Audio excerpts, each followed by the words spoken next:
อต้อนรับเข้าสู่การนำเสนอโปรเจกต์เรื่อง Smoke Detector ผมนายสุทธิศักดิ์อานินรหัส 1096 ดิฉันนางสาวอธิชาธรรมกุลรหัส 1078 ผมนายยศรันทองการรหัส 1062 ครับ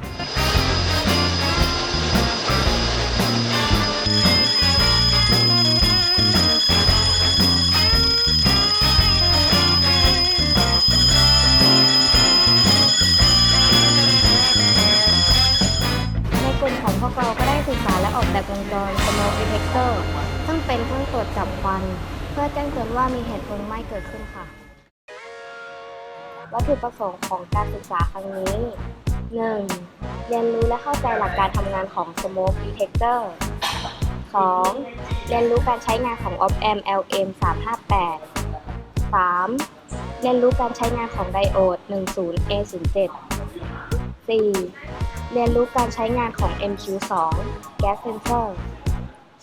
5. เรียนรู้และฝึกใช้งานโปรแกรม Proteus เพื่อจำลองวงจรไฟฟ้าและเพิ่มความเข้าใจหลักการทำงานของ Smoke Detector 6. ได้นำความรู้ทางด้านวงจรไฟฟ้าและอิเล็กทรอนิกส์มาประยุกต์ใช้เพื่อสร้างสรรค์ผลงานที่ก่อให้เกิดประโยชน์ อุปกรณ์ที่เราใช้ในการออกแบบวงจรนะครับ เราจะมี MQ2 Gas Sensor Module 1 ตัว โดยไอ้ตัวเนี้ยจะจดจับควันที่เกิดขึ้นในอาคารนะครับ แล้วก็เมื่อมีควันเกิดขึ้นไอ้ตัวนี้จะจ่ายกระแสไฟฟ้าออกมานะครับ แล้วก็มีตัวด้านข้าง3ตัว โดยมีขนาด 10 กิโลโอห์ม 2 ตัว แล้วก็ 330 โอห์ม 1 ตัวนะครับและมีแรงจ่ายกระแสไฟฟ้าขนาด 5 โวลต์ 1 ตำแหน่ง มีไดโอด 10A07 1 ตัว มีไว้เพื่อจัดเรียงกระแสให้เป็นในทิศทางเดียวนะครับแล้วมีปุ่มกด1 ตัว มีไว้เพื่อทดสอบการทำงานของเครื่องว่าเวลาเรากดปุ่มเข้าไป LED สีแดงจะทำงานนะครับ โดย LED เนี่ยเราได้ติดตั้งเป็น2 ตัวก็คือ LED สีแดง1 ตัวเพื่อเป็นสัญลักษณ์ในการเตือนเกิดเพลิงไหม้นะครับและสีเขียว1 ตัวเพราะว่าเป็นสัญลักษณ์ในการบอกว่าตัวเครื่องได้มีการทำงานนะครับแล้วก็ Op-amp LM358 ตัว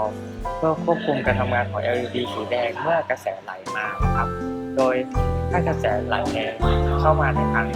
ลบ LED สีแดงจะไม่ติดนะครับและเมื่อกระแสไหลมาเนี่ยขาบวก LED สีแดงก็จะทำงานก็คือ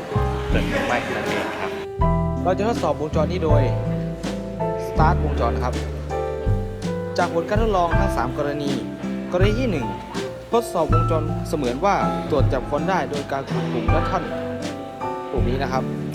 เพื่อเตรียมความพร้อมของอุปกรณ์เป็นการตรวจเช็คหลอด LED ทั้ง 2 หลอดในวงจรว่าสามารถใช้งานได้ปกติหรือไม่ LED ซึ่ง LED ไฟเป็นส่วนสำคัญของระบบ หากเกิดสถานการณ์ฉุกเฉินก็จะแจ้งเตือนให้ได้รับทราบด้วยแสงสีแดง แต่ LED Green จะเช็คเพียงว่ามีกระแสไฟฟ้าไหลในวงจรหรือไม่เท่านั้น กรณีที่ 2 สถานการณ์ปกติ LED Green จะปรากฏแสงสีเขียว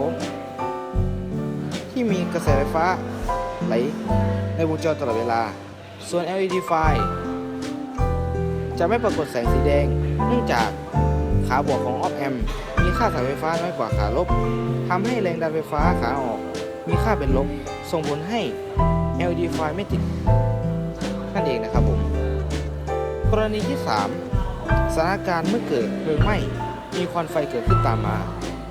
MQ2 Gas Sensor Module จะจ่ายแรงดันไฟฟ้าออกมาโดยการกดปุ่มทดสอบทำให้ LED ไฟ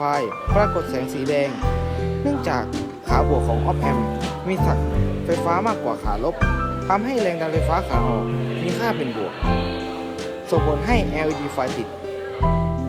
ส่วน LED Green ปรากฏแสงสีเขียวตลอดเวลาที่มีกระแสไฟฟ้าไหลในวงจรเช่นเดิมขอบคุณที่รับชมครับ